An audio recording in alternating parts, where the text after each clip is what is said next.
রাত থেকে চরম বৃষ্টি পড়ছে, বেশ বৃষ্টি পড়ছে, ভালো লাগছে বৃষ্টি পড়া দেখে, যে এতদিন পর 2-3 দিন টানা বৃষ্টি পড়ছে। কিন্তু যাদেরকে বাইরে বেরিয়ে কাজ করতে হয় তাদের তো অসুবিধা হচ্ছে চরম, বুঝতেই পারছি। কিন্তু ওনারাও হয়তো ভাবছেন যে বৃষ্টিটাই ভালো। এত গরম পড়েছিল, এত গরমে সবার নাজেহাল অবস্থা হয়েছিল যে বলার নেই। স্কুল থেকে ঘরে ফিরতে বিলুকে বললাম যে মানসিক দিক থেকে তৈরি হয়ে নে, কালকে কিন্তু আর স্কুল পাঠাবো না এরকম বৃষ্টি পড়লে। কেননা বিলু চাইলে ও রবিবার দিনও বলে স্কুল ব্যাগ গুছিয়ে স্কুল চলে যাব। তো চলো তোমাদেরকে দেখাই চারিদিকটা কতটা অন্ধকার হয়ে আছে, ওই দিকটার ঘরগুলো দেখাই যাচ্ছে না, এতটা অন্ধকার আর বৃষ্টি পড়ছে। তবে মুশকিল হলো যে খানিকক্ষণ পরেই দেখো আবার কেমন রোদ উঠে গেছে, কি সুন্দর হাওয়া দিচ্ছে, আর হাওয়া দেওয়া মানেই বৃষ্টি চলে গেল। যাই মায়ের সাথে কথা বলি, কি এখন তার কোনো কাজকর্ম নাই, দেখি গে মা কি করছে। মা, ও মা, কি হলো গো? বৃষ্টি থেমে গেছে বলে মন খারাপ করছে নাকি? মুখ বুঝিয়ে বেজার করে বসে আছো?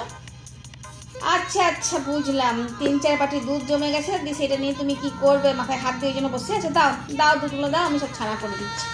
সবাই মিলে একটু করে ছানা খাওয়া আজকে। জল খাবারে মুড়ি আর কুমড়োর তরকারি খাওয়া হয়েছে, একটু ছানা খাই। কিন্তু মুশকিল হয়ে পড়ে গেলাম আমি, জানো। বলি তোমাদেরকে কবিতাটা, তবেই তোমরা বুঝতে পারবে আমার মুশকিলটা কোথায়। বৃষ্টি পড়লো, খিচুড়ি চাপলো, রোদ উঠলো, খিচুড়ি নামলো। বুঝতে পারলে তাহলে কি মুশকিল? তো এত গরমে তাহলে আর খিচুড়ি কি করে খাবো বলো? কিন্তু রান্না হয়ে গেছে, সেটাকে তো আর ফেলে দিতে পারবো না।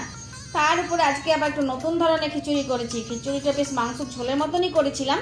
আর খিচুড়ি যখন টকবক টকবক ফুটছিল তখন ডিমের পোচ বানিয়ে নিয়েছি খিচুড়ির ওই মশলার জল সেদ্ধটার মধ্যে দিয়ে ডিমের পোচওয়ালা খিচুড়ি বানিয়েছি। তার সাথে ছিল আলু সেদ্ধ আর আচার। খেতে দুর্দান্ত হয়েছে, খেতে তো খুব ভালোই লাগলো। আর ওই দেখো বিলু তো আর জানে না যে আমি কি বানিয়েছি, কি বলে উঠলো দেখো, বাপ রে বাপ, কি দালালটাই না হয়েছে। खिचड़ी के अंदर पहुंच आ गया। তবে ও আছে বলে আমার সংসারে আনন্দও আছে।